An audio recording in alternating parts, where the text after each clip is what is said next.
How do I get my dream job during a pandemic? No one's hiring me. What do I do? There are 0 shows coming to my town. Was film school a total waste of time? Collect yourselves. Let's break it down.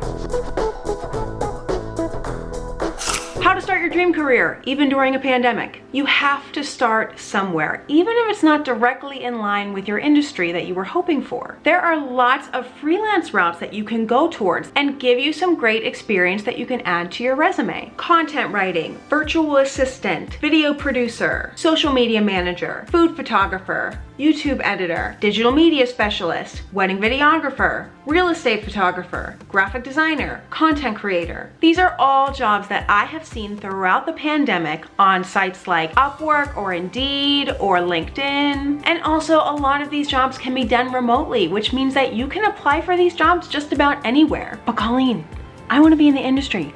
These jobs aren't for me. Well, number 1, beggars can't be choosers. And number 2, you're in luck. Since we are nearing the end of the pandemic, fingers crossed, shows and movies are slowly returning to their normal summer and fall surges, and they'll be offering some remote and some in-person PA opportunities. I would recommend finding local film industry groups on Facebook. I know I see a lot of postings on there. I'd also recommend reaching out to your professors for that one last shot of assistance to see if they have any connections to the locals who frequently work on these shows that they could help connect you with. For more tips on this, check out this video that I made recently to help you get a job in the film industry with little to no experience. Now, another problem, do you feel like you're getting passed over on all the good jobs? Well, you might be right. The competition for remote work has never been higher, and shows may not be hiring as many PAs in order to keep their sets a little smaller. With that in mind, it's more important to step up your game and make sure that you can stand out amongst all that competition. Now, there's a couple ways to make that happen. Number 1,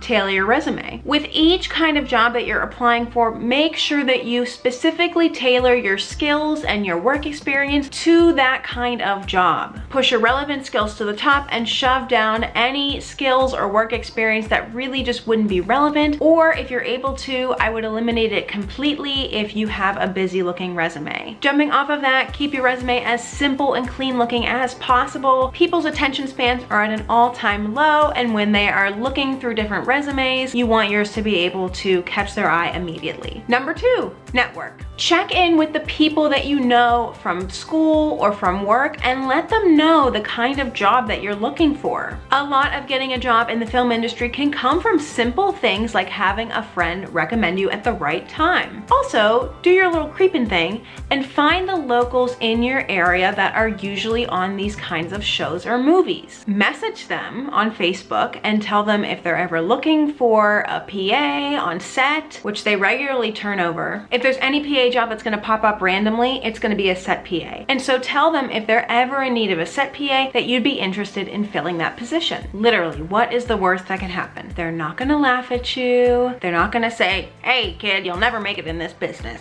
If anything, they will appreciate you reaching out to them because sometimes they run out of people that they can recommend. It's always nice to have somebody reaching out to them for them to be able to recommend to their crew. And number 3, stay the course. When I first graduated and I realized that I needed to hurry up and start making money, I took a job at a bakery that was really close to my house, and I worked there for about 6 months. But in that time of working really long shifts and being connected to the people that I work with and forming good relationships, I really did get distracted from working towards my dream career. So yes, do what you need to do to make money. Just try to not let it impact your main goal. Don't get too comfortable because you like your coworkers at Target. You had a dream for yourself. That's not just going to go away because you found something safe to keep you occupied. You chose this path for a reason. You know what you're meant to do. Now go out and do it. And the next problem, how to not feel like a failure and like you wasted all your money on film school.